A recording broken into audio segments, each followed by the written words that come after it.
네, 안녕하세요. 저 최창규 회계사입니다. 여러분, 회계원리 공개 특강을 촬영하는데요.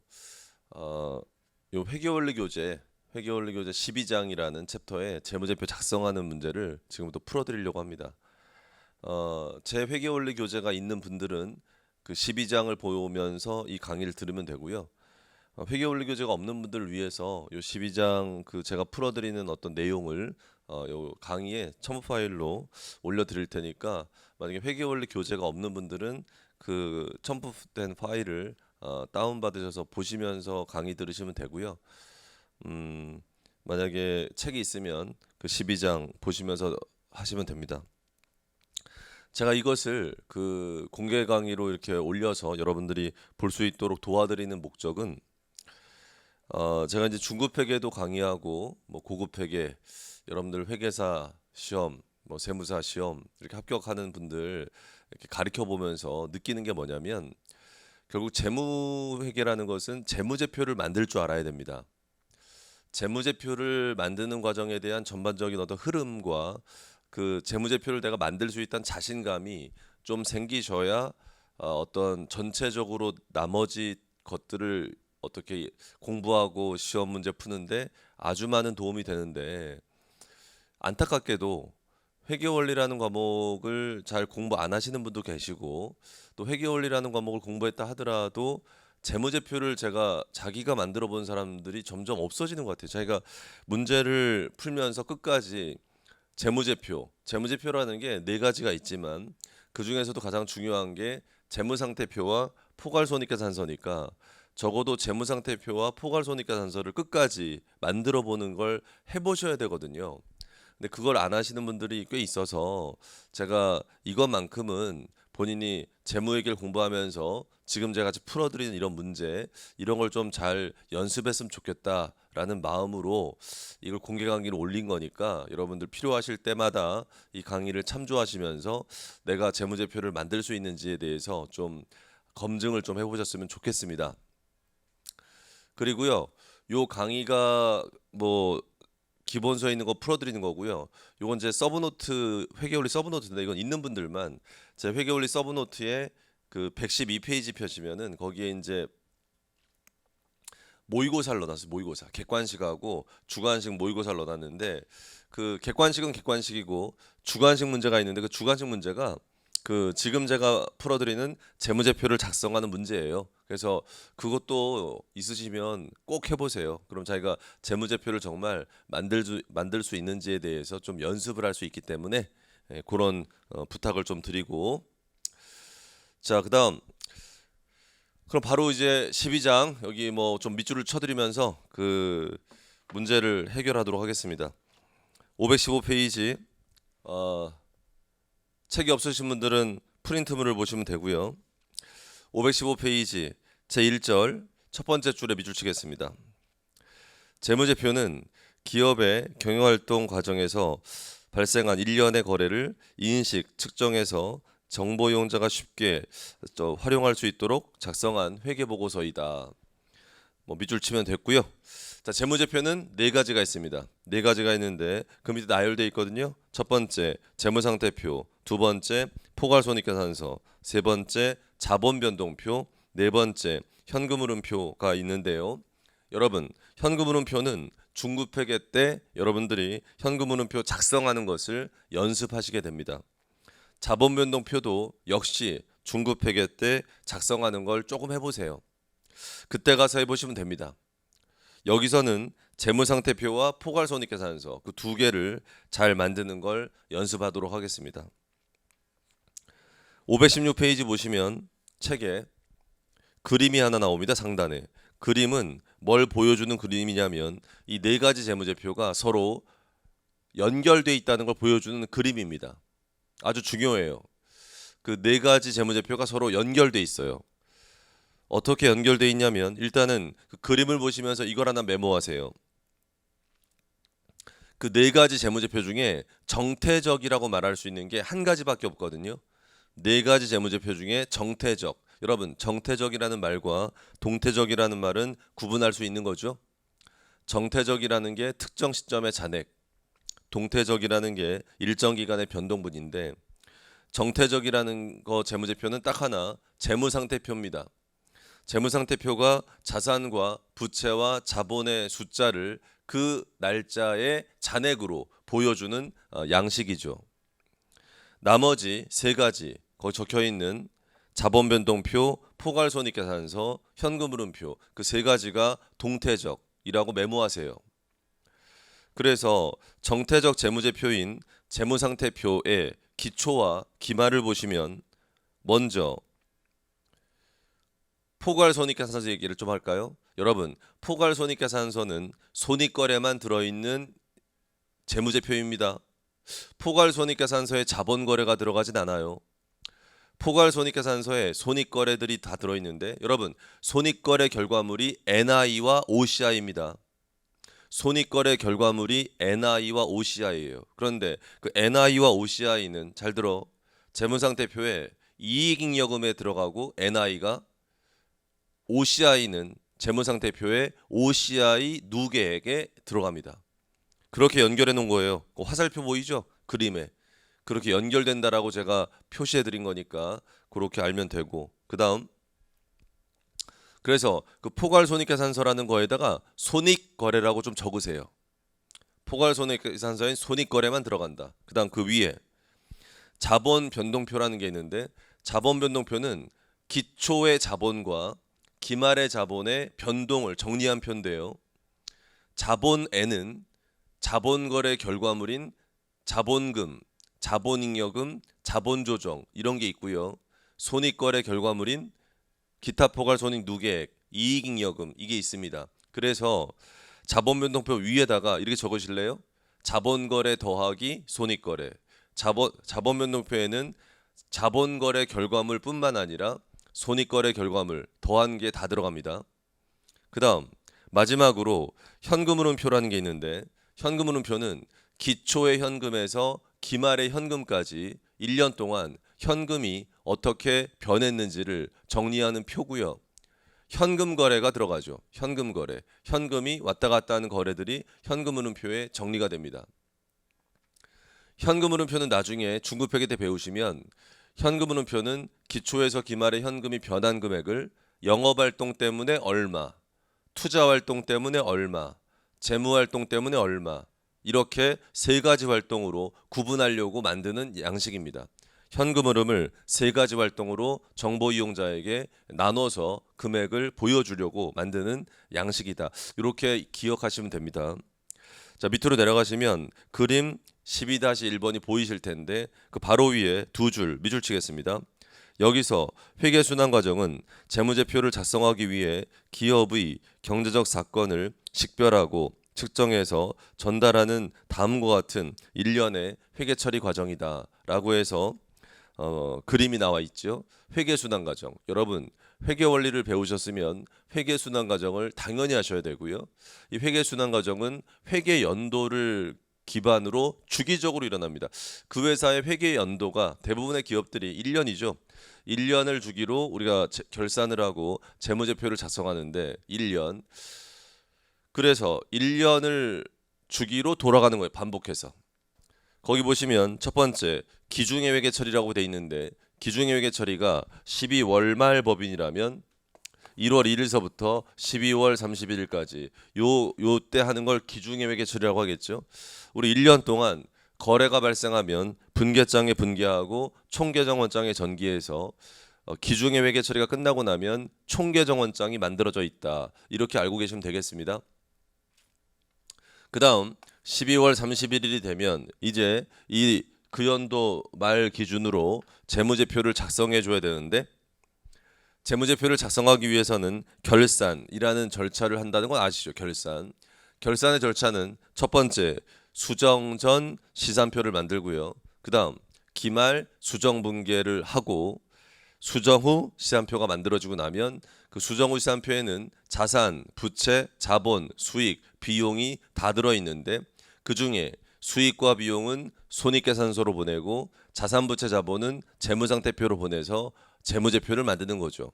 이렇게 시산표에 있는 걸 쪼개게 되면 정확하게 당기순이익만큼 안 맞게 됩니다. 그래서 손익계산서에도 수익과 비용의 차익이 당기순이익으로 나오게 되고 재무상태표에도 당기순이익이 이익, 잉여금에 들어가게 된다는 걸 다 공부하셨죠.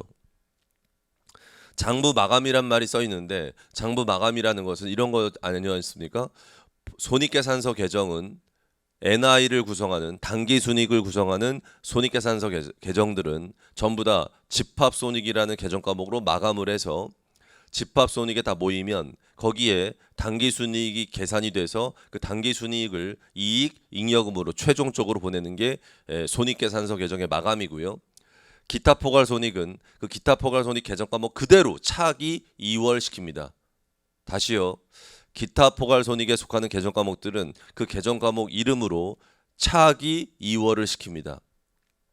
그 다음 재무상태표에 속하는 개정들 자산, 부채, 자본이라는 게 있죠. 그것들도 기말 잔액을 다음 연도 기초 금액으로 차기 2월 시킵니다. 517페이지 보시면 여기서 풀어야 될 문제 종합 사례가 나옵니다. 거기에 수정전 시산표가 표시되어 있어요. 아주 많습니다. 개정 과목 이름이 되게 많고요. 우리가 회계원리 이 책에서 배웠던 게 다 총 다 들어가 있어요. 그러니까 여러분들 이제까지 공부했던 걸 제대로 했다면 하나하나 여러분들이 다 해결할 수 있어야 될 텐데 안 해보셨으면 만만하지 않습니다. 자, 차변을 보시면 현금부터 나열되어 있는데 체크할 거 좀 체크할게요. 첫 번째, 현금이 10만 원이고 두 번째, 당좌예금이 있어요. 여러분, 당좌예금이 뭔지 알아요? 모르진 않겠지. 근데 이 회사가 당좌예금이 A가 있는데 옆에 대변에 보시면 당좌차월 B가 있습니다. 무슨 말이냐? A라는 은행과 B라는 은행, 이 회사는 당좌 거래를 두 개 은행이라 하고 있는 겁니다. 우리 기업들은요, 당좌 거래를 꼭 하나의 금융기관과 하라는 법이 없어요. 여러 개 금융기관과 당좌 거래를 틀 수 있습니다. 그래서 당좌 하나의 A라는 은행과는 당좌 거래를 하고 있는데 기말연재 잔액이 당좌 예금인 거죠. 예금. 근데 B라는 은행은 당좌 차월이라는 얘기는 오히려 마이너스, 다시 말해서 그 당좌 계좌에서 잔액이 없는데 회사가 수표를 발행했든지 해가지고 인출이 더 된 거죠. 당좌 차월 약정을 맺고 있으면 보시는 것처럼 대변에 당좌 차월이란 말이 나올 수 있는데 우리는 당좌 예금은 현금 및 현금성 자산으로 들어가고 당좌 차월은 부채, 차입금으로 잡습니다. 그 다음 보통예금이라는 게 보입니다. 여러분 보통예금도 이렇게 총계정원장에는 보통예금이라고 돼 있겠지만 조금 있다가 재무상태표를 만들 때는 보통예금을 현금으로 보고 현금 및 현금성 자산에 넣는다. 배웠습니다 우리. 그 다음 정기예금이라는 건 뭐 금융 자산으로 들어가겠죠. 그 다음 단기금융상품 매출채권이 있습니다. 매출채권 뭔지 아시죠? 여러분 매출채권이 있으니까 반대쪽 대변을 볼까요? 대변에 아마도 적어 있지 않겠습니까? 대손충당금 체크하세요. 대변에 대손충당금이 있습니다. 그 매출채권에 달려 있는 거고요. 그 매출채권의 차감적 평가 계정이죠. 대손충당금이 4만 원 있다는 얘기는 과거에 대손충당금 설정에서 기말까지 뭐 이렇게 대손 충당금 사용하는 게 있잖아요. 그러니까 대손이 확정되면 충당금 있으면 충당금 먼저 까는데 그런 거 다 까고 나서 기말연재 X1년 말연재 기말 수정분기 하기 전에 장부 잔액이 4만 원이 대손 충당금이 있다는 겁니다. 그다음 페어밸류 PL 금융자산이 있고요. 이건 이따가 페어밸류 PL이니까 기말 공정가치로 평가할 겁니다. 평가손익이 발생할 텐데 평가손익은 NI로 갑니다. 상품이라는 게 있는데 40만 원 보이죠? 그 밑으로 내려가면은 매입이라는 단어를 찾으세요. 매입이 400만 원이라고 보일 겁니다. 배웠죠? 시산표에 매입이라는 계정이 나왔다는 얘기는 이 회사가 실지재고 조사법을 하고 있다는 얘기고 실지재고 조사법을 한다는 얘기는 상품이 40만 원이라고 되어 있는데 기초 상품이라는 얘기입니다.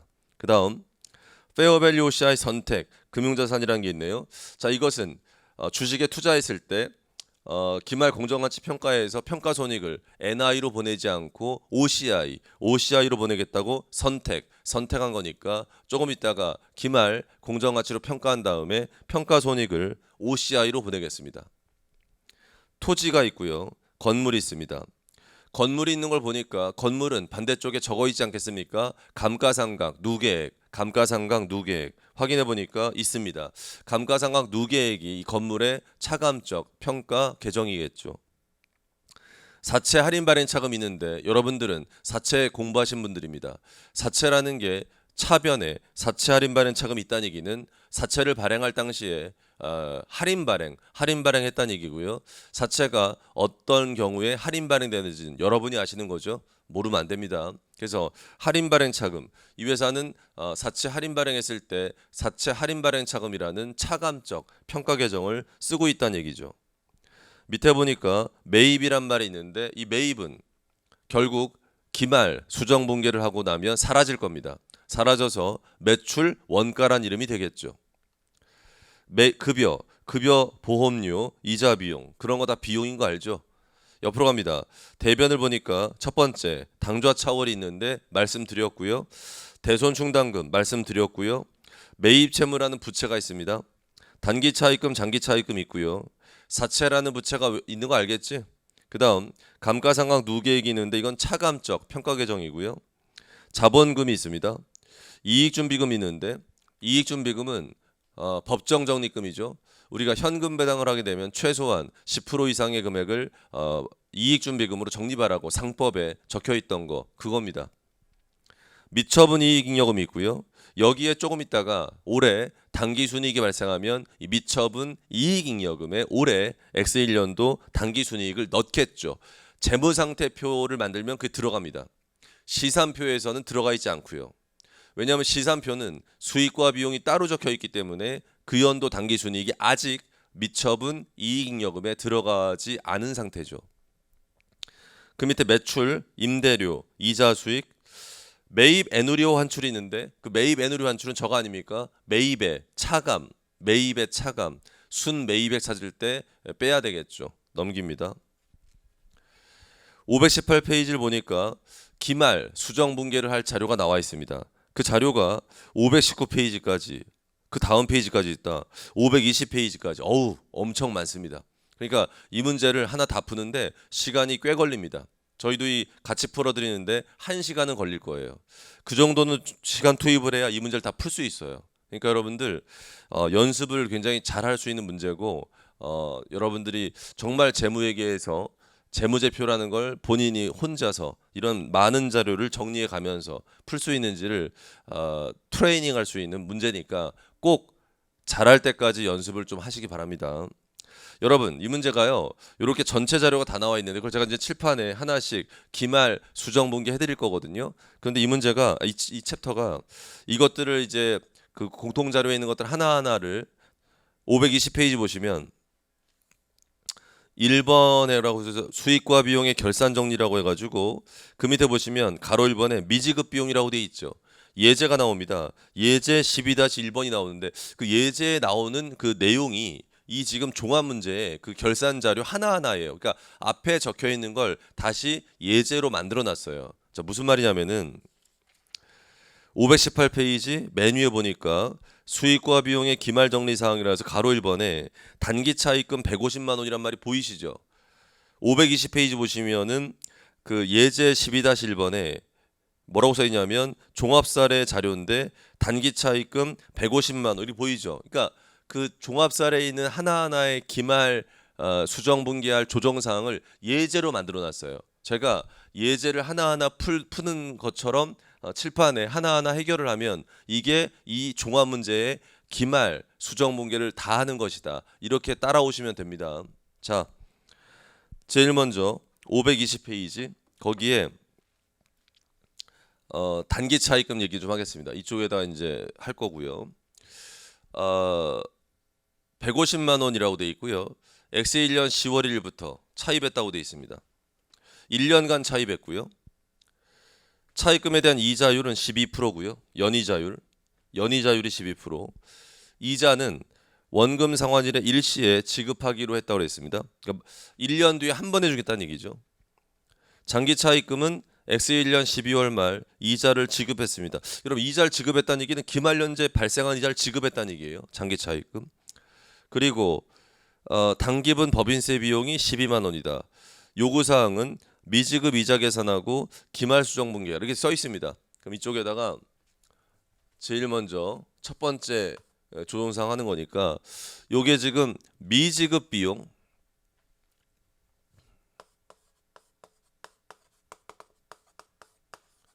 미지급 비용을 정리하는 것 같습니다. 미지급 비용을 정리하는데 제일 먼저 그 단기 차입금에 대한 미지급 이자를 한번 반영해 보겠습니다. 차변에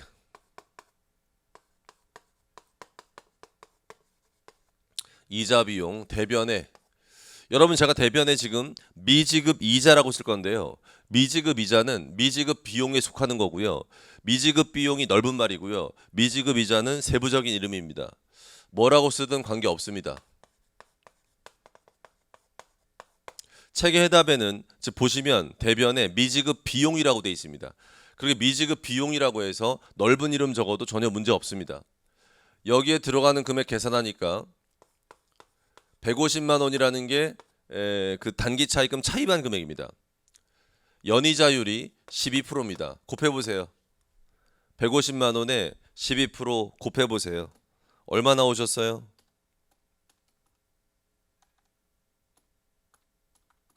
18만 원 나오셨어요? 18만 원은 몇 개월 칩니까? 18만 원이 몇 개월치 이자 비용이에요? 12개월분인 거 알겠어요? 근데 얘가 차입한 날짜가 올해 며칠이에요? 10월 1일이니까 기말까지 몇 개월 지났어요? 3개월 지났으면 12분의 3 곱해야 되는 건 알겠어요? 그러면 4만 5천 원이라는 숫자가 나옵니까? 4만 5천 원 이렇게 하는 게 첫 번째 단기 차입금에 대한 기말연재 미지급이자 잡아주는 거죠. 이게 뭡니까? 비용의 증가. 이게 뭡니까? 부채의 증가. 우리가 비용을 어떻게 잡아준 겁니까? 발생 기준으로 올해 차입해가지고 3개월 동안 이자 비용 발생한 걸 잡아준 거죠. 그 문제에서 장기 차입금은요. 기말연재 발생한 이자를 지급했다고 했기 때문에 장부에 이미 이자 비용이 잡혀 있을 겁니다. 이자를 현금으로 지급할 때 차변에 이자 비용 잡았을 거니까요. 그러니까 장기 차입금은 여기서 미지급 이자라는 걸 반영할 게 없다는 거죠. 그 다음 법인세 분개하겠습니다. 여러분 우리가 법인세라는 건 올해 법인세를 X1년 말입니다. 지금 올해 법인세를 다음 연도 X2년도 3월 달에 신고 납부하는 거 알죠? 그렇게 다음 연도에 신고 납부하더라도 거기 법인세 계산이 돼 있습니다. 얼마라고 했냐면 12만 원입니다. 12만 원이 올해 법인세라고 계산이 돼 있는 겁니다. 그러면 차변에 법인세 비용 대변에 미지급 법인세 이 미지급 법인세라는 계정 과목도 미지급 비용에 속하는 겁니다. 미지급 법인세라고 적어서 뭐 한 겁니까? 이게 비용의 증가, 이게 부채의 증가. 끝났습니다. 이렇게 해서 비용과 관련해서 올해 잡아줘야 될 거를 잡아줬고요. 넘어갑니다. 521페이지 예제 12-2번도 해드릴 건데 그거 하기 전에 그 가로 2번 미수수익이란 제목 위에 두 줄 밑줄 한번 치겠습니다. 세 줄 있는데 세 줄 다 읽어볼게요. 제가 미지급 비용에는 미지급이자, 미지급급여, 미지급 임차료 등이 있다. 그 말은 미지급 비용이 넓은 계정 과목 이름이고 거기 세부적으로 그런 것들이 있고요. 더 읽으면 미지급 비용은 상품을 매입하고 발생하는 매입 채무. 우리 상품을 외상으로 구입하면 부채가 매입 채무란 말 쓰고요. 건물과 같은 다시 말해서 재고 자산이 아닌 자산을 외상으로 구입하면 미지급금이라는 부채를 적습니다. 그런 매입 채무라는 부채 이름과 미지급금이라는 부채 이름과 지금 여러분이 확인한 미지급 비용을 구분 좀 하라는 얘기입니다. 그래서 구분하시면 되는데 어차피 근데 셋 다 부채야. 그러니까 계정 과목 이름을 좀 우리가 구분하는 것뿐이지 그런 것 때문에 너무 스트레스는 받지 말고 그래도 공부할 때 미지급 비용, 미지급금, 매입 채무 이런 말을 구분하시는 게 좋은 거죠. 밑으로 내려가면 가로 2번에 미수수익이란 말이 나옵니다. 12-2의 예제 읽어보겠습니다. 정기예금 100만 원이 있는데 X1년 9월 1일에 정기예금에 가입했습니다. 1년 만기고요. 이자 연이자가 9%입니다. 만기 시점에 한 번에 받기로 했고 나머지 이자들은 기말에 받았대. 요거만 기말에 못 받은 거래. 그러면 이쪽으로 와서 두 번째 미수 수익 관련된 기말 수정분계. 여러분, 제가 지금 여러분하고 같이 이렇게 칠판에 적으면서 해드리는 게 뭡니까? 뭐라고요? 기말 수정분계 하고 있는 겁니다. 기말 수정분계 하고 있는 거예요.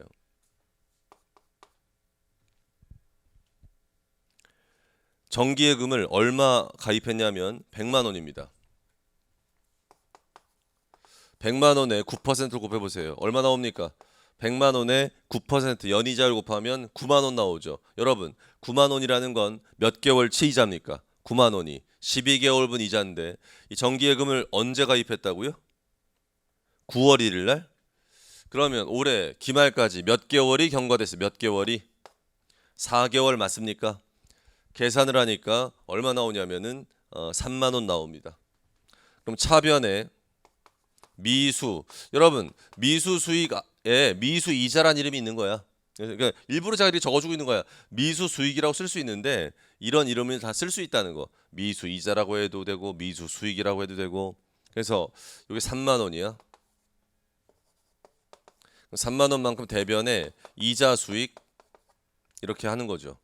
계속하겠습니다. 이게 뭡니까? 이게 자산의 증가. 이게 뭡니까? 수익의 증가. 다음 페이지 넘기시면 522페이지 첫 번째 줄에 미수수익에는 미수이자, 미수임대료 등이 있으며 상품을 판매하고 발생하는 매출채권이나 상품 이외의 자산을 매각하고 발생하는 미수금과 구분한다.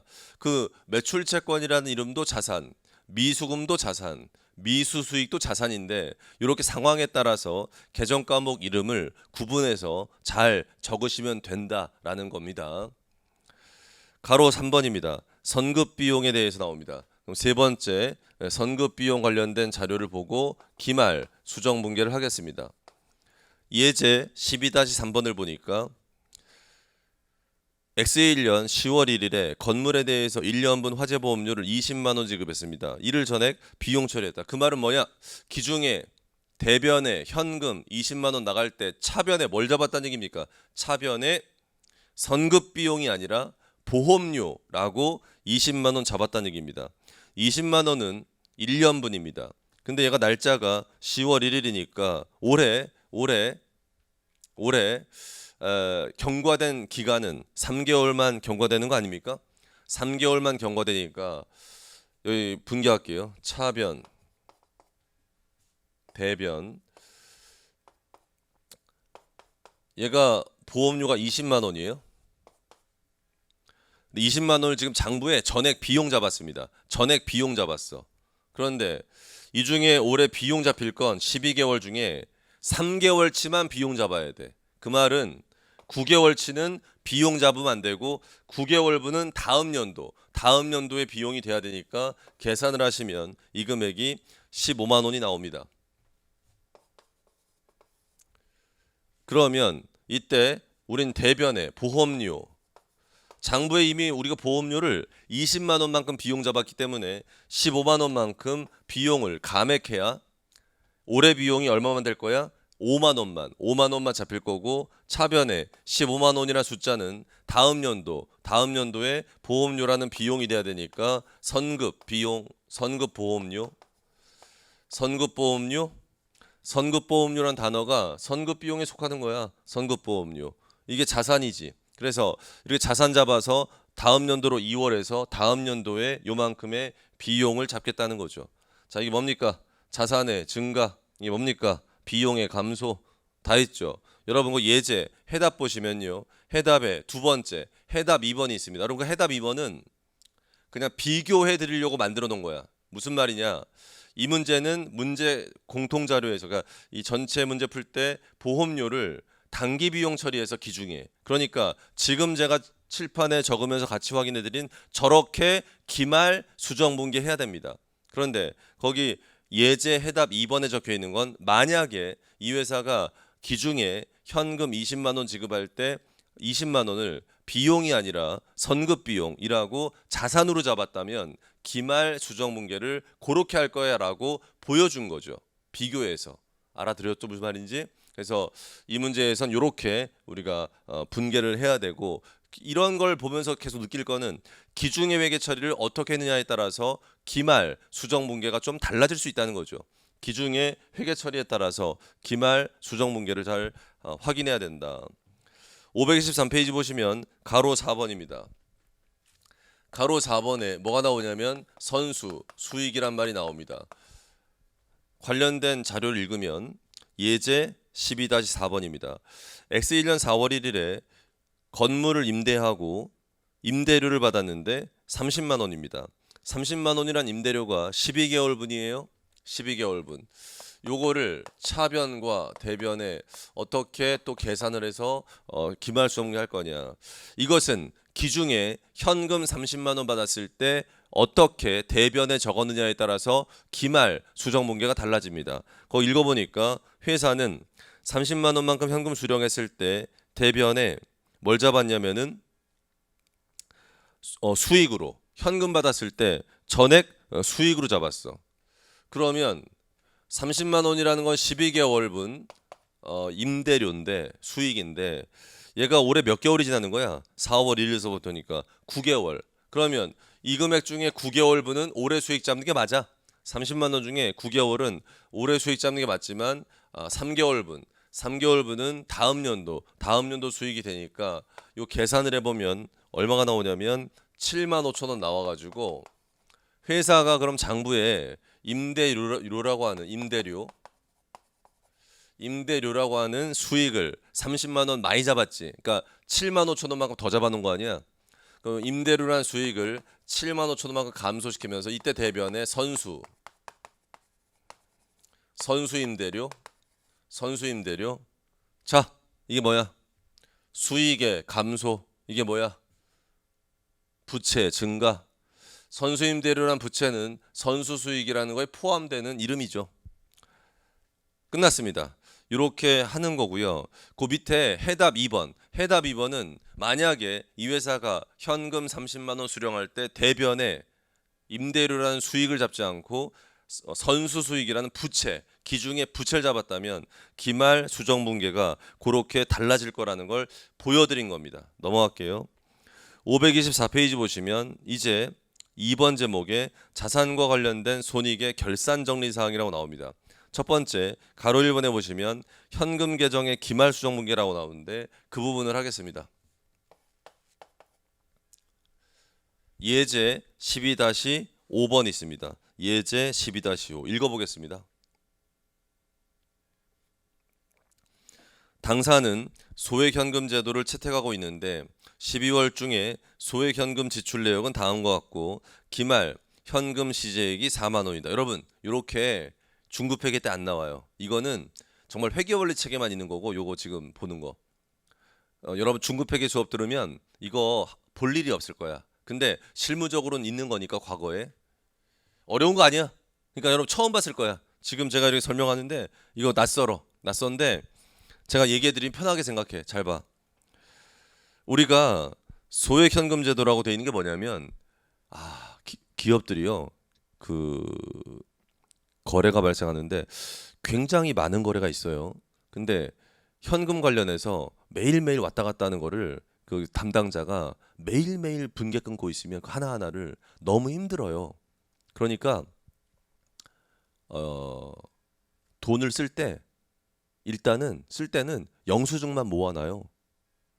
그랬다가 일정 기간에 한 번씩 장부 반영하고 그 다음에 남는 현금 잔액이 그 장부상 잔액이랑 맞는지 그런 식의 확인을 하면서 장부 기록하는 거, 이런 걸 소액 현금 제도라고 한다고 이해만 하시면 됩니다.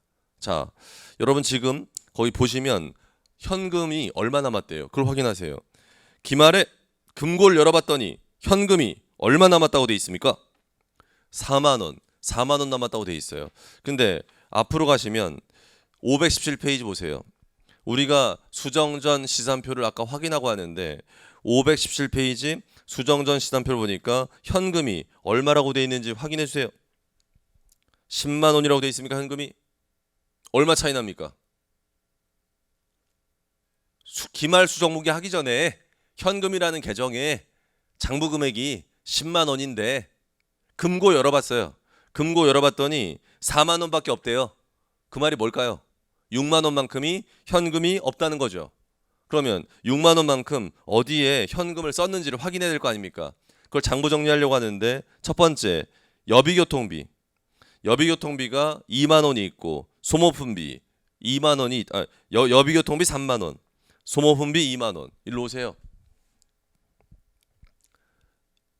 그러면 지금 우리가 현금 관련된 정리를 좀 하고 있는데 차변에 여비교통비 여비교통비 쓴 게 있구나. 3만 원. 그 다음에 소모품비 2만 원이구나. 이렇게 지출한 거를 이렇게 한 번에 비용 반영을 해준다는 얘기고요. 대변에 현금. 근데요, 얘가 이 금액 두 개 더해보세요. 더해보니까 얼마입니까? 5만 원입니다. 근데 현금이 빈 게 얼마예요?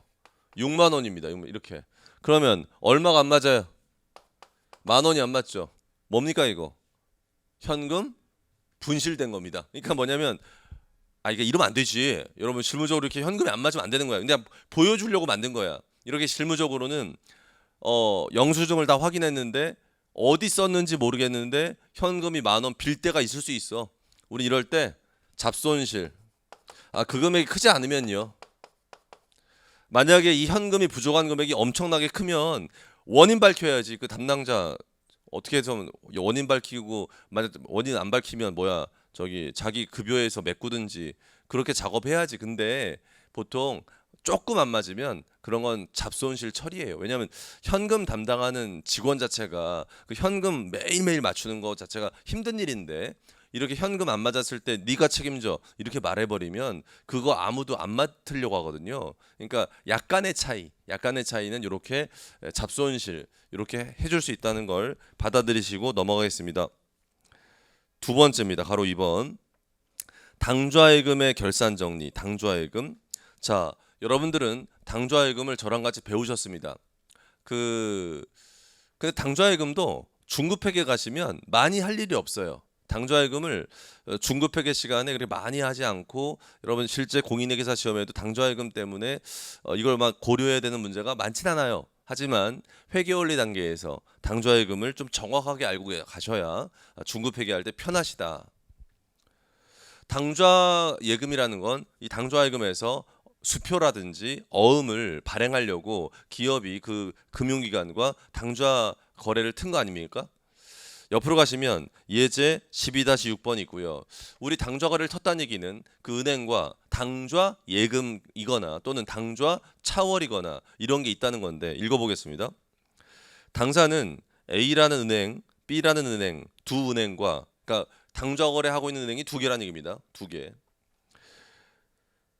12월 31일 당좌예금 잔액을 조회했다는 얘기는 은행 조회서를 보내서 A라는 은행에 잔액이 얼마인지 확인했더니 A라는 은행은 답신을 해줬어요. 답신.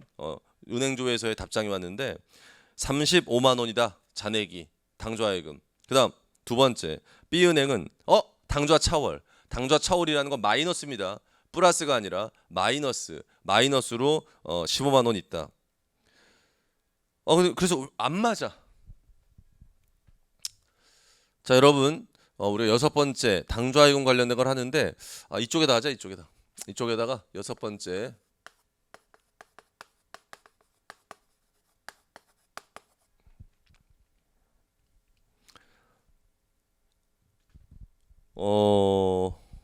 여러분 우리 시산표를 좀 보겠습니다. 시산표가 몇 페이지 있었냐면은 517페이지 있었는데 517페이지 거기다가 보시면서 제가 이쪽에다 적을게. 먼저 A라는 은행을 먼저 할 건데 A은행의 회사 측 당좌예금 잔액과 회사 측 그 다음에 은행 측 당좌예금 잔액이 수정하기 전에 얼마인지를 좀 파악하려고 했더니 회사는 장부상 당좌예금이 확인하세요. 회사는 37만 원이라고 돼 있고 A은행에 조회해 봤더니 A은행은 당좌예금이 35만 원이라고 답신을 줬다. 자, 이 두 금액이 어떻게 됐습니까? 두 금액이 안 맞죠? 안 맞죠? 우리 이렇게 안 맞았을 때 이거 원인을 좀 밝혀요. 원인을 밝혀서 이 금액이 어떻게 조정해야 맞아지는지를 만드는 이 표 뭐라고 불렀습니까? 이거 은행계정 조정표. 은행계정 조정표. 당좌예금 잔액을 맞출 건데 자료 보니까 A은행에서 발행수표 중 12월 말까지 은행에서 인출되지 않은 기발행 미인출 수표가 5만 원이다. 단골 메뉴입니다. 은행계정 조정표에서 가장 많이 나오는 기발행 미인출. 자, 회사는 5만 원만큼의 수표를 발행했어요. 발행했으니까 이 금액에서 5만 원이 차감돼 있습니다. 회사는 수표를 발행하면서 당연히 이 수표가 은행에서 추심 들어오면 우리 당좌 계좌에서 돈이 빠져나갈 거니까 5만 원만큼 회사 측 장부금액 차감했는데 은행에 아직 5만 원의 수표가 돌아오지 않은 거예요. 그러니까 그 거래 상대방이 왜 그랬는지 모르겠지만 아직 수표를 그 은행의 제시 안에서 은행 당좌 계좌에서는 5만 원이 빠져나가지 않은 겁니다. 그러니까 여기서 빼줘서 맞추겠다는 거고요. 두 번째입니다. 매출거래처로부터 받아서 예입한 7만 원이 부도 처리됐다. 회사는 7만 원을 입금하면서 입금될 줄 알고 여기다 7만 원 입금했어요. 회사는 은행에서 부도가 났어요. 부도가 나면 입금 처리가 안 되거든요. 7만 원 입금이 안 된 겁니다. 그걸 회사가 몰랐어요. 기말에. 이거는 회사가 입금 잡은 게 잘못된 겁니다. 부도 난 거. 부도수표. 부도수표를 입금 잡으면 안 됐는데 입금 잡았으니까 7만 원만큼 이렇게 차감. 자, 조정하겠습니다. 이렇게 하면 이거 조정하니까 30만 원, 이거 조정하니까 30만 원. 어떻습니까? 이 30만 원이라는 금액이 어떻습니까? 이제 일치합니까? 이렇게 만드는 표를 뭐라고 한다고요? 은행계정 조정표라고 한다. 자, 우리는 이렇게 은행계정 조정표를 만들고 나면 잘 들어. 은행 거는 우리가 관심이 없고요. 회사 거는 요 장부 금액을 맞춰야 돼. 요 맞춰야 돼. 그러니까 장부상 요 금액 돼 있는 걸 30만 원에 맞춰야 돼. 그러려면 요 7만 원만큼 기말 수정 분계 해줘야 됩니다. 차변과 대변에 요 7만 원에 대해서 분계를 끊어야 돼. 어떻게 분계 끊느냐? 이거 적지 이거 저기 뭐야 책에 있는 거랑 비교해 줄게. 부도수표 7만 원 차변에 대변에 당좌예금 A은행 7만 원. 자, 이게 뭐한 짓이냐? 회사 장부에 37만 원이라고 돼 있는 당좌예금을 7만 원만큼 감액하면서 이거 부도 난 거다. 부도수표 이렇게 분개합니다. 책에 보시면 이 분개가 어디 있냐면 526페이지 메뉴에 있는데 그 메뉴의 분개를 보니까 책은 차변이 당좌예금이고 그러니까 대변이 당좌예금이고 차변에 부도수표라고 써 있을 겁니다. 매출채권이라고 적혀 있을 겁니다. 거기에다가 이거 하나 메모하세요. 부도수표라고 적고요. 결국 그 매출채권이라는 이름이 넓은 이름인데 그 넓은 매출채권 안에 부도수표도 들어갑니다. 우리는 거래처에서 받은 수표가 부도가 났다 그래서 무조건 회수가 안 된다고 대손 처리하는 건 아니고요. 매출채권이라고 달아놨다가 나중에 회수할 수 있을지를 또 검토해 봐야 되거든요. 그래서 부도수표도 일단 매출채권에 들어간다라고 정리하시면 됩니다. 그 다음 두 번째 B은행 하겠습니다. 두 번째 B은행도 회사 측 당좌 차월 잔액과 은행 측 당좌 차월. 여러분 이번에는 수정하기 전 금액을 확인해 봤을 때 이게 플러스 금액이 아니라 마이너스입니다. 마이너스. 회사 측은 수정전 시산표 확인해 보니까 마이너스 16만 7천 원으로 나와 있고요. 은행 측은 확인해 보니까 마이너스 15만 원으로 나와 있습니다. 그럼 이 마이너스 금액이 안 맞죠? 두 금액이 안 맞죠? 우린 이거를 맞추려고 하는 표가 은행 계정 조정표입니다. 조정할 사항이 세 가지가 나와 있는데 첫 번째, 두 번째, 세 번째 세 가지를 조정했을 때 이 금액이 맞아지는지를 확인해 보려고 합니다. 첫 번째 조정해야 될 내역을 보니까 회사가 10만 원만큼 당좌 예입했는데 은행에서는 1월 4일에 입금 처리했고요. 이런 얘기입니다. 마감 후 입금인데 회사는 기말에 은행에 갖다 주면서 입금될 줄 알았는데 은행에서 마감이 된 이후에 돈을 받았기 때문에 다음 1월 4일 날 입금 처리를 했어요. 그러면 은행은 10만 원만큼이 입금 처리가 안 됐고요. 여기 10만 원만큼이 회사는 여기 10만 원만큼이 입금으로 잡았어요. 그러니까 은행 측에서 결국 입금 잡을 거니까 이쪽에다가 10만 원 더해 주는 걸로 차이를 맞추려고 하는 거고요. 그다음 은행에서는 당좌 차월 이자에 대해서 3천 원만큼 이루 하세요. 자기가 당좌 차월 이자가 있으면 여기서 차감했겠지 은행은. 근데 회사에 통지가 늦게 와가지고 회사가 이자를 3천 원이야 얼마야? 3천 원만큼 빼는 거 이거를 좀 늦게 뺐어요. 기말에 못 뺐어요. 그러면 은행에는 이게 반영돼 있고 회사에는 반영 안 돼 있으니까 3천 원만큼 차감하는 걸 반영시키는 거고요. 마지막 외상 매출금 받았다고 돼 있는데 거래처에서 이쪽에 12만 원만큼 당좌 예금을 입금했어요. 얼마를? 12만 원. 그게 회사 은행에는 입금이 됐는데 회사가 그걸 몰랐어. 입금 처리를 못 하고 있어. 그래서 12만 원만큼 이쪽엔 입금이 됐는데 회사가 입금을 기말에 못 잡았으니까 여기다 더해서 맞추겠다는 겁니다. 이렇게 조정을 했더니 얼마가 나오냐면 이쪽은 계산해 보니까 마이너스 5만 원. 그 다음에 이쪽도 해보니까 마이너스 5만 원. 어떻습니까? 이 두 금액이 맞아졌습니까? 이렇게 만드는 표를 뭐라고요? 은행 계정 조정표라고 합니다. 자, 다 만들고 나면 말씀드린 것처럼 은행 측은 우리가 고칠 게 아니고요. 은행이 알아서 할 일이고 우리 회사 쪽이 재무제표를 만들기 위해서 당좌 차월 잔액을 이 금액으로 맞춰야 됩니다. 이 금액이 맞으니까 기말에. 그러면 요 두 가지 조정 사항을 분계를 끊어줍니다. 어떻게 하느냐? 차변에 3천 원만큼 저거 아니었습니까? 이자를 회사가 반영 못한 거니까 이자 비용 3천 원을 잡아주면서 대변에 이게 당좌예금 줄이는 거 아니에요? 근데 지금 당좌 차월 상태니까 당좌 차월이라고 적을게요. 당좌 차월. 그 다음에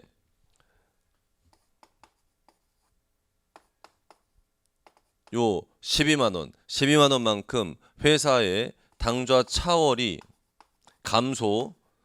왜냐면 돈 받았으니까 입금된 거니까 당좌 차월 감소.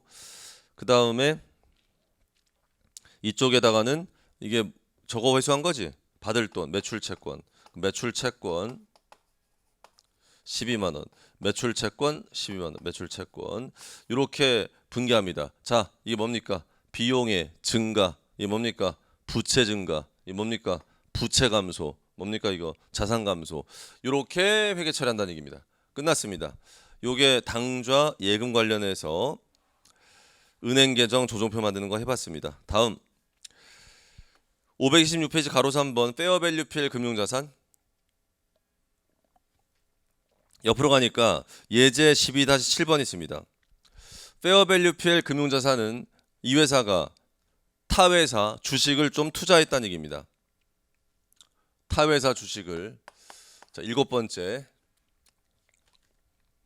페어밸류 PL 금융자산입니다. 투자한 주식은 총 3가지가 있습니다. 총 3가지가 있는데 장부상 금액이 있고요. 공정가치가 나와 있습니다. 그러면 원래는 하나하나 개별 종목별로 평가 손익을 하나하나 반영하는 건데 여러분 요구사항을 보세요. 이 문제가 1번이 있고 2번이 있는데 요구사항이 첫 번째는 순회구라는 얘기는 이 세 가지 투자한 주식의 평가손익을 네팅해서 순회구로 장부에 반영하라는 얘기고요.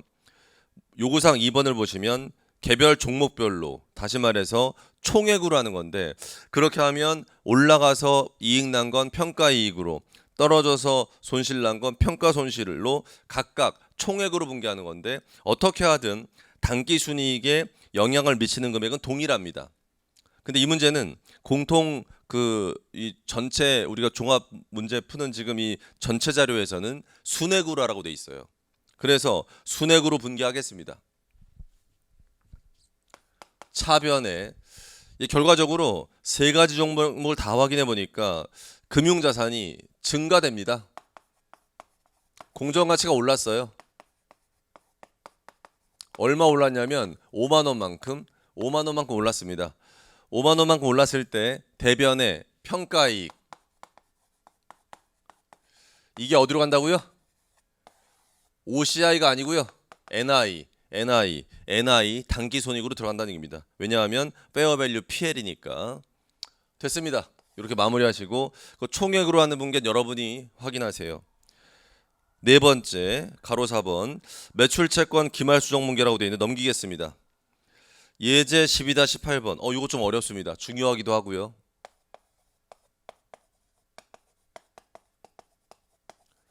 매출채권 관련된 기말수정분개 자료 첫 번째 줄에 나무는 기말 매출채권에 대해서 미래 현금 회수할 걸로 추정된 금액이 79만 2천 원이다. 자, 뭐 하라고 준 거냐면 우리 매출채권에 대해서 대손충당금 설정하라고 나온 문제입니다. 대손충당금. 그러면 이 매출채권에 대해서 제가 분개를 끊을 때 잘 봐. 여기다가 이걸 먼저 보여줄게. BS 얘가 X1년 말 현재 매출채권에 대한 재무상태표를 만들 때 기말 현재 매출채권이라는 게 장부상 얼마로 돼 있고 바로 밑에 대손충당금이라는 차감적 평가 계정을 사용함으로써 이렇게 평가해서 결국 회수할 거라고 우리가 볼 수 있는 금액이 얼마라고 한 거냐면 79만 2천 원이라는 거야. 그러면 매출채권 금액에서 이걸 차감했을 때 뺀 금액이 79만 2천 원 나와야 되겠다는 얘기인데 자 먼저 매출채권에 들어가는 금액을 찾아보려니까 조심해. 수정전 시산표를 보겠습니다. 수정전 시산표에서 매출채권이 100만 원이라고 돼 있습니다. 100만 원. 그런데 우리가 기말 수정분개하면서 매출채권을 건드린 게 있거든요. 기말 수정분개를 하면서 매출채권 건드린 게 있어. 이리 와봐. 여기 부도수표 뭐예요? 부도수표? 아까 이 부도수표가 넓게 봤을 때 어디에 속한다고 제가 얘기했어? 매출채권에 속한다고 얘기했어? 그러면 7만 원만큼 매출채권 늘어나는 게 보여? 이쪽으로 와. 여기 매출채권 12만 원 보여? 보여 이거? 이거 매출채권 감소시킨 건지 알겠어요 여기? 그러니까 여기 좀 봐봐.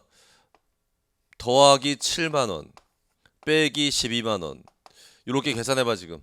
매출채권에다가 더하기 7만 원에 빼기 12만 원을 하니까 95만 원 나오는 거야. 그럼 이 금액이 장부상 매출채권 장부 금액 잔액인데 95만 원 집어넣게 되면 보시는 것처럼 두 금액이 안 맞지? 얼마 안 맞는지 빼.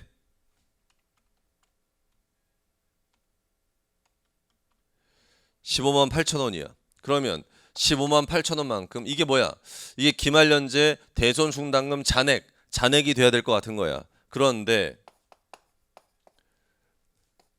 얘가 장부상 15만 8천 원의 잔액을 만들려고 했는데 대손충당금이 얼마 있었어? 장부에 대손충당금이 수정 전에 얼마 있었어? 4만 원만큼 장부에 존재하니까 11만 8천 원이 부족한 금액이 되는 거지.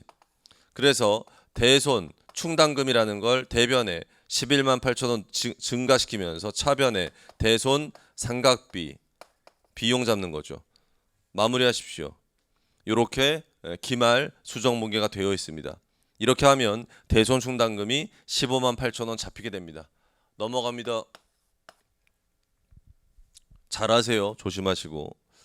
그 다음 가로 5번이라고 돼 있어서 상품 계정이라고 돼 있는데 저겁니다. 매출원가 기말에 매출원가 찾는 작업을 하는 겁니다. 예제 12-9번 있습니다. 예제 12-9번. 예제 12-9 읽어보겠습니다. 이 회사 기말 상품 장부 재고액은 43만 원이다. 회사는 저가법에 의해서 재고자산 평가를 하고 있다. 재고자산 기말 자료는 다음과 같으며 감모 손실 중 60%는 매출원가 포함. 무슨 말인지 알지? 그 다음 나머진 기타 비용. 그 다음 재고자산 평가 손실은 전액 매출원가에 포함시킬 거다. 우리 많이 했던 거 아니야? 그래서 우리가 기말에 실사법으로 매출원가를 한 번에 찾기 위해서 우리는 기초재고 금액과 단기 매입액은 다 알고 있을 거기 때문에 우리가 찾아야 되는 핵심은 기말재고에 대한 자료를 빨리 찾아야 되는데, 그때 기말재고는 이렇게 하라고 배웠어? 장부재고, 실지재고, 저가재고, 이렇게 세 가지를 찾아야 된다라고 배웠어?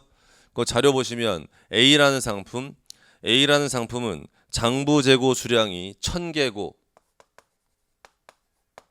창고에 갔더니 실사 수량이 800개고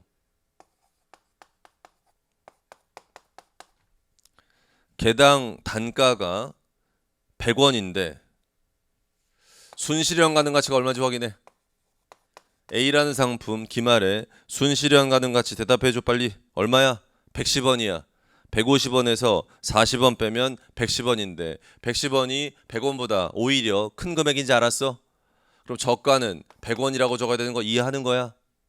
더하기 B상품 보니까 B상품은 장부상 개수가 600개인데 창고에 가도 600개가 있지. 그 말은 간모량이 없다는 얘기지.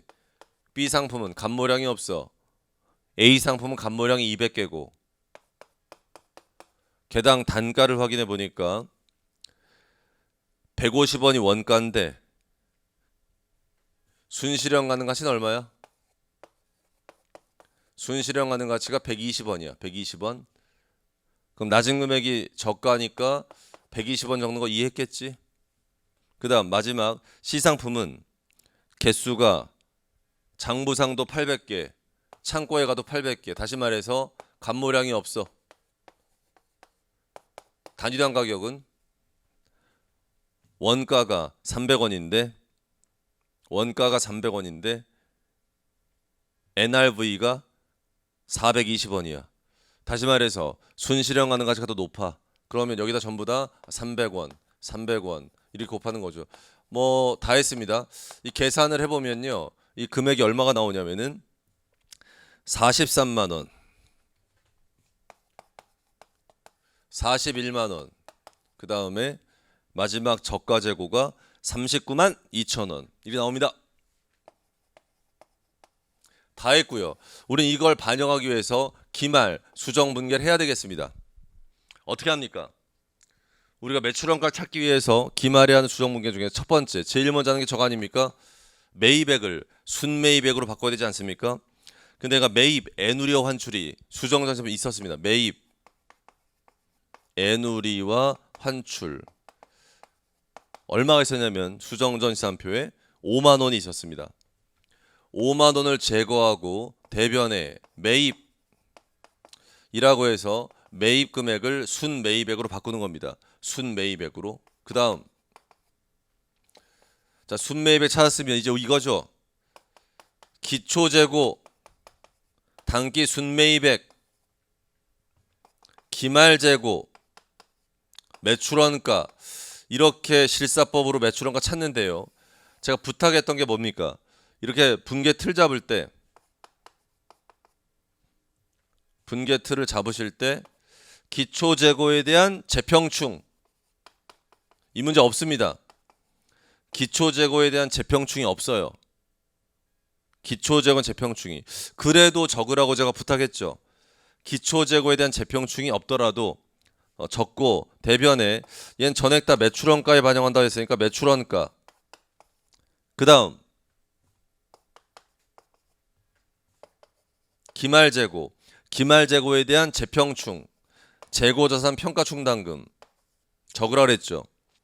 그 다음 이쪽에 매출원가. 이렇게 틀 잡으라고 제가 부탁했습니다. 잊어버리신 거 아니겠지? 그 다음 그럼 숫자 적겠습니다. 기초재고 나와 있어요. 수정정의산표에. 기초재고는 40만 원이라고 나와 있고요. 매입액은요. 수정정의산표에 400만 원입니다. 확인하세요. 400만 원. 근데 그 400만 원은 총매입액이야.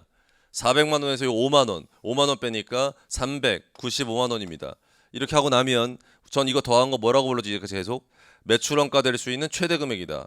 이 중에 매출원가 파악하려니까 여기다 기말재고 적는데 여기다가 잘 들어. 실지재고, 평가충당금. 다시 말해서 요 위에 자리에다가 이 금액 41만 원. 41만 원이라는 숫자를 적고 이쪽에다가 요 차이가 18,000원.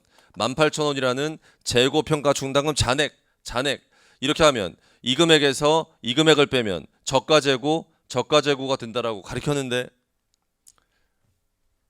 매출원가가 394만 원이 여기 들어가고 여기에 18,000원 들어가니까 요 금액과 요 금액을 더한 금액이 매출원가가 일단 됐지. 근데 이 매출원가라고 파악한 금액에 뭐가 들어있어? 요 금액에 뭐가 들어있냐고. 감모손실.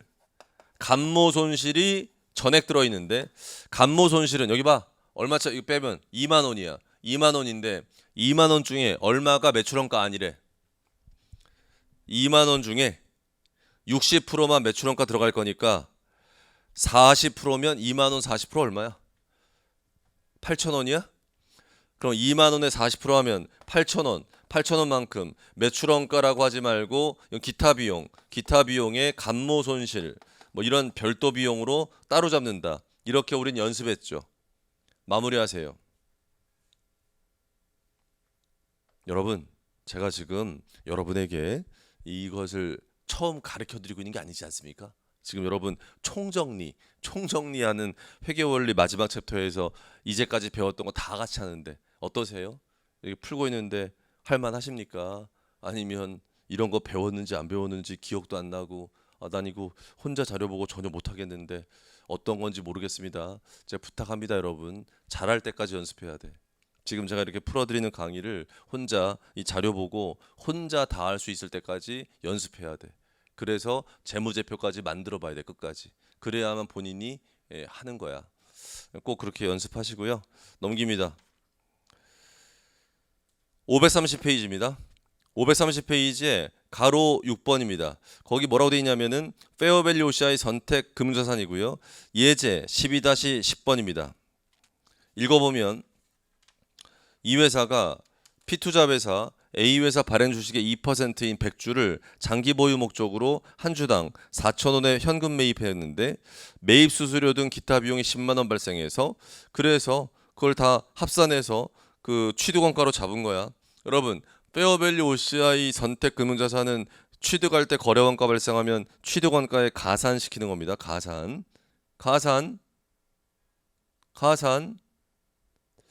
가산시키는 거고요. 페어밸류 PL일 때는 취득할 때 거래원가를 단기 비용 처리한다고 우리 정리했습니다. 그런데 기말연재 이 주식의 공정가치가 70만 원. 자, 장부상 금액이 50인데요. 수정분기하기 전에. 근데 공정가치가 70이니까 얼마 올랐습니까? 20만 원만큼 올랐죠. 분기하겠습니다. 이쪽에다가 10번 페어밸류 OCI 선택 금융자산에 대해서 차변에 페어밸류 OCI 선택 금융자산 20만 원만큼 증액시키는데 이때 대변에 OCI 플러스 다시 말해서 평가이익 페어밸류 OCI 금융평가 이게 OCI로 간다. NI가 아니라 20만 원만큼. 그 다음 거 합니다. 가로 7번 유형자산 관련해서 예제 12-11번을 보니까 건물 관련해서 감가상각 계산할 자료가 나와 있는 것 같습니다. 11번 건물. 그럼 차변에 감가상각비 대변에 감가상각 누계액 이런 계산을 좀 하려고 하는데요. 그 자료 보니까 X06년에 구입한 건물이었고요. 200만 원짜리인데 내용요소 4년이고요. 잔존가치가 10%니까 200만 원 10% 하면 20만 원인데요. 그러면 감가상각 대상 금액이 180만 원입니다.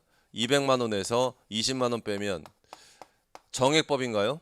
정액법이면 4분의 1로 할 건데 그랬더니 감가상각비가 45만 원 나오더라.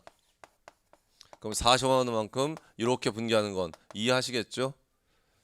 자, 그 다음 거 하겠습니다. 그 다음 거는 이제 부채와 관련해서 기말 수정분기 할 건데 넘기니까 예제 12-12번이 보입니다. 예제 12-12번을 좀 읽어보니까 나무는 X 공년 초에 사채 액면 100만 원이고 액면 이자율 10%인데 얘가 발행 가격이 951,960 이 가격에 할인 발행했는데 기말에 이자 비용 뭐라고? 안 못 받았다고? 아니 지급하지 않았다고?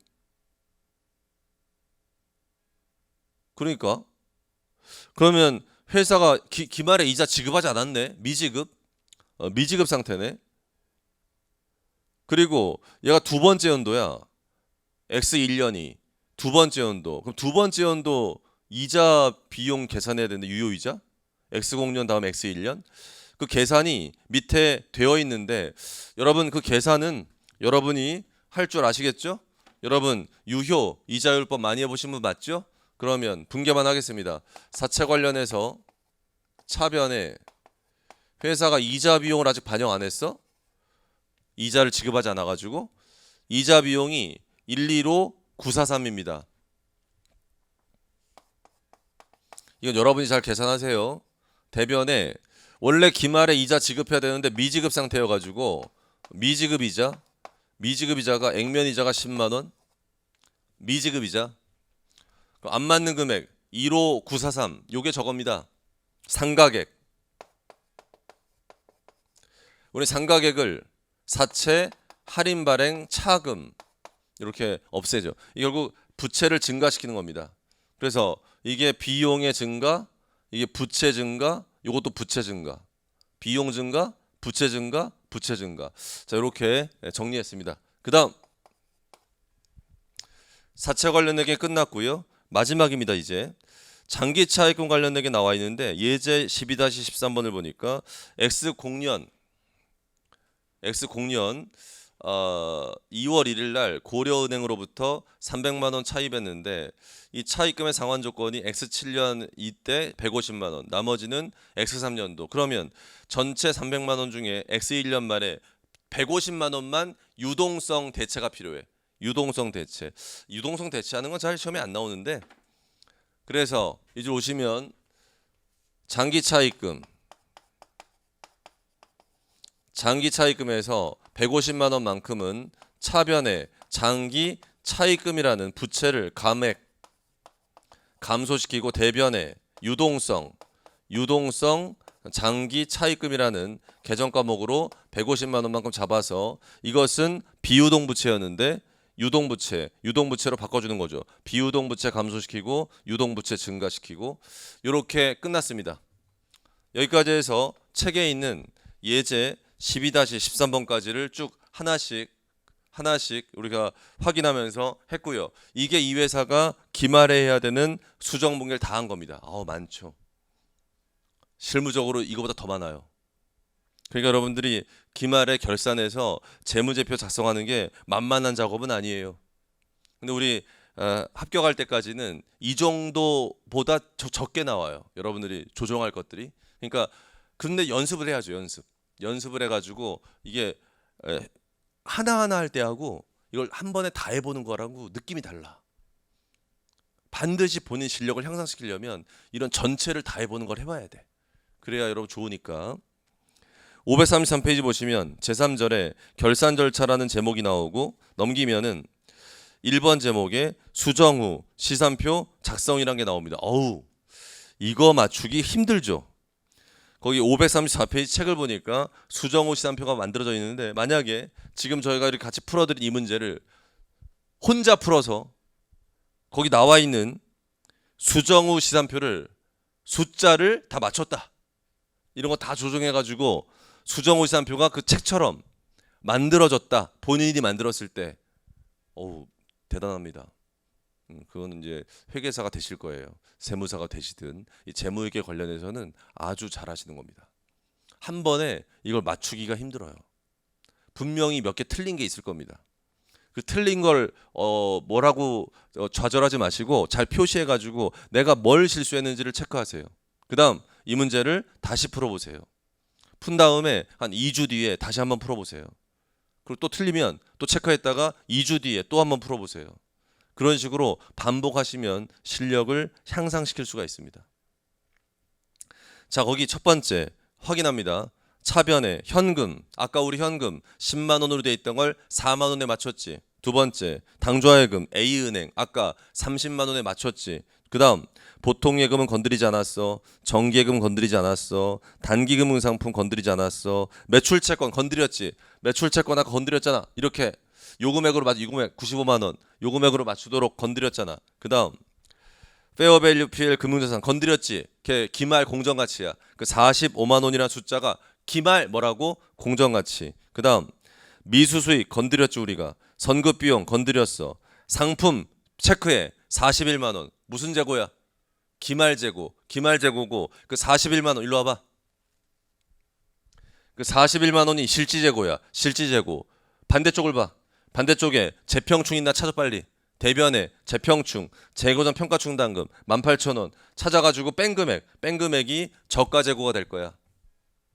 그다음 페어밸류 OCI 선택 금융자산 그 금액 70만 원 뭐야? 70만 원이 적어줘. 기말 공정가치야. 그다음 토지 그거 건드리지 않았고요. 건물은 저거 했지. 감가상각 대변을 봐. 감가상각 누계액이 대변에 90만 원 돼 있을 거야. 원래 45만 원만 적혀 있었는데 우리가 45만 원 분계 더 끊었기 때문에 누적으로 45만 더하기 45만 90만 돼 있는 거야. 그다음 사채 할인 발행 차금. 사채 할인 발행 차금이 수정 전에 얼마라고 돼 있었는데 여기서 사채 할인 발행 차금을 이만큼 줄였지. 줄였기 때문에 요 금액을 차감하면 그 기말 수정 후 시산표에 있는 숫자가 나올 거야. 그다음 매출원가 우리가 찾은 거야. 자, 매출원가부터 법인세 비용까지 많지. 묶어. 매출원가부터 맨 밑에 법인세 비용까지 그게 뭐야? 비용들이야. 그게 손익계산서에 들어갈 금액들이야. 손익계산서에. 그렇게 체크해놔. 옆으로 갑니다. 대변에 당좌차월 아까 B은행 당좌차월을 우리 얼마로 맞췄지? 5만 원에 맞췄어. 미지급 비용 아까 건드렸고 대손충당금 이리 와봐. 여기 있다. 대손충당금 요 금액을 아까 얼마에 맞췄어? 15만 8천 원. 요 금액에 맞췄지. 그 다음 재고 평가충당금 18,000원 뭔지 알지? 그 다음 매입채무 넘어가고 단기차입금 넘어가고 선수수익 우리가 아까 잡았어. 유동성 장기차입금 아까 장기차입금 300만 원 중에 150만 원만큼을 유동성 장기차입금으로 돌린 거야. 그 다음 사채라는 부채 있고 감가상각 누계액은 건물 관련된 거야. 자본금 그대로고 이익준비금 있고 미처분 이익금 체크해. 40만 원 거기다 적어. 이 40만 원이란 미처분 이익금은 올해 X1년 NI가 들어있겠습니까? 안 들어있겠습니까? 그 40만 원에 안 들어있죠.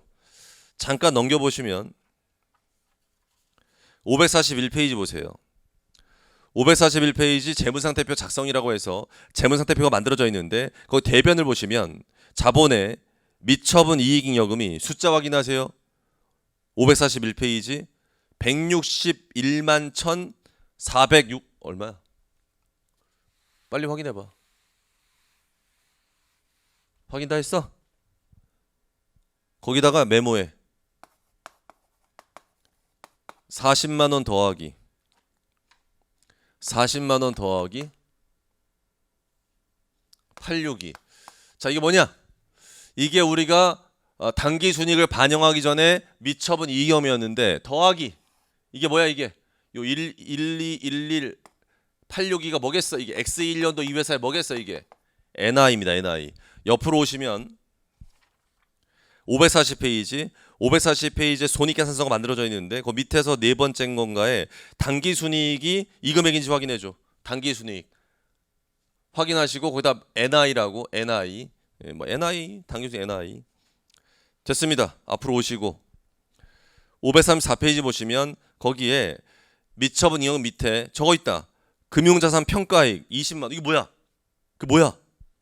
뭐야? 이리 와.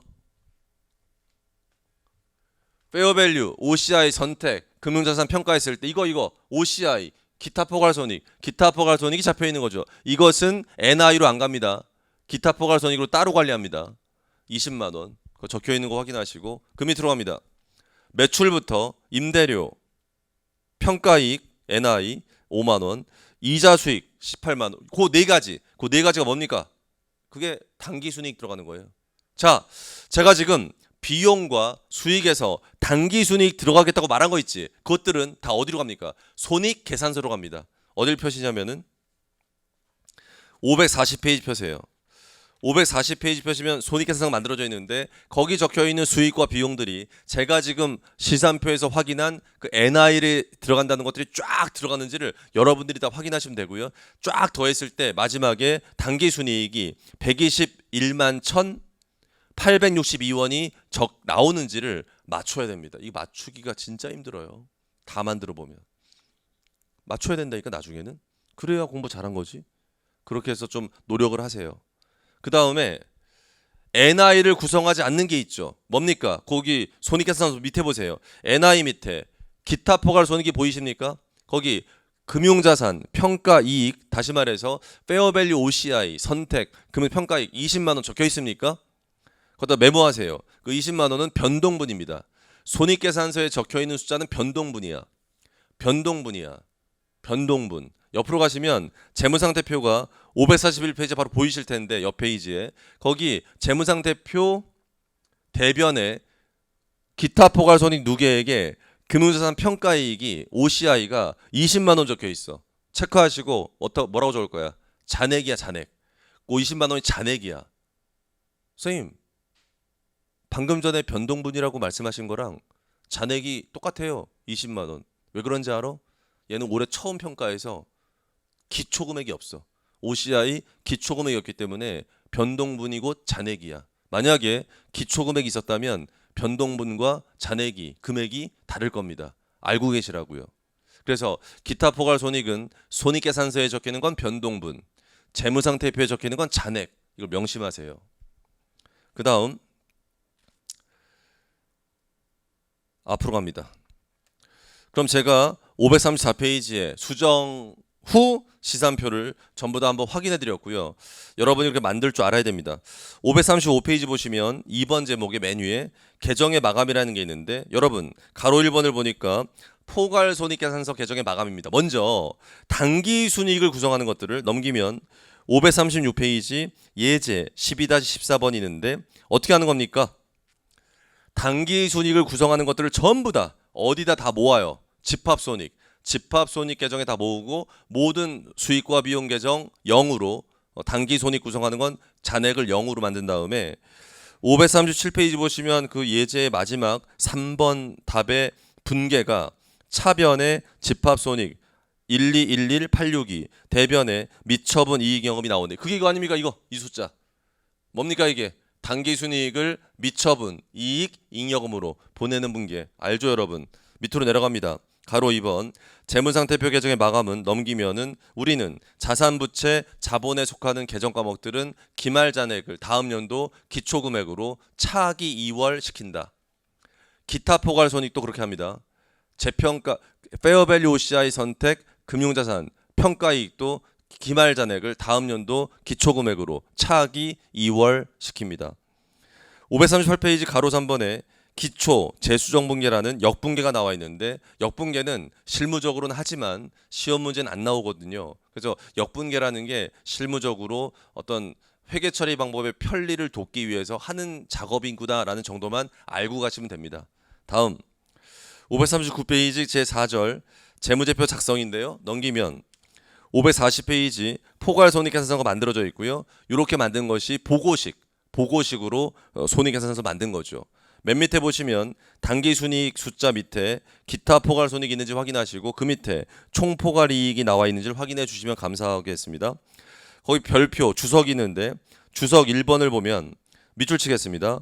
이익잉여금으로 대체되는 금액은 당기순이익 금액임에 주의하기 바랍니다. 기타 포괄손익은 자본 항목에 기타 포괄손익에 직접 반영한다. 뭐 이런 말 밑줄 쳐놓으시고 옆으로 가시면 541페이지 재무상태표가 만들어져 있는데 차변에 자산 쪽을 보니까 자산의 차감적 평가 계정들이 좀 보이는데 첫 번째 매출 채권 밑에는 대손 충당금이 보이고요. 페어밸류 PL 금전 밑에는 상품 밑에는 재고 평가 충당금 보이고요. 건물 밑에는 감가상각 누계액이라는 계정 과목 보이는데 그런 것들이 전부 다 시산표에서는 대변에 있지만 재무상태표를 만들 땐 차변으로 넘겨서 관련 자산에서 차감하는 형식으로 재무상태표에 적는다.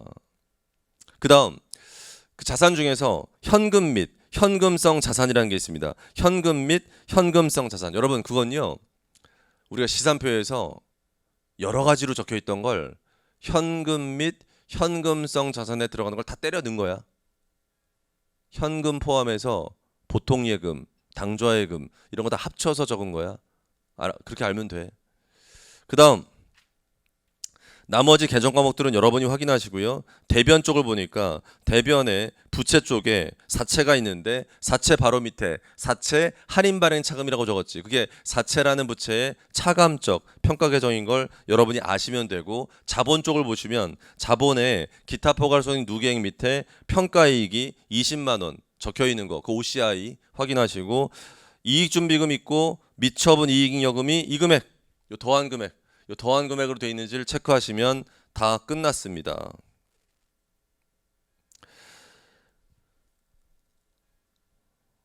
넘기겠습니다.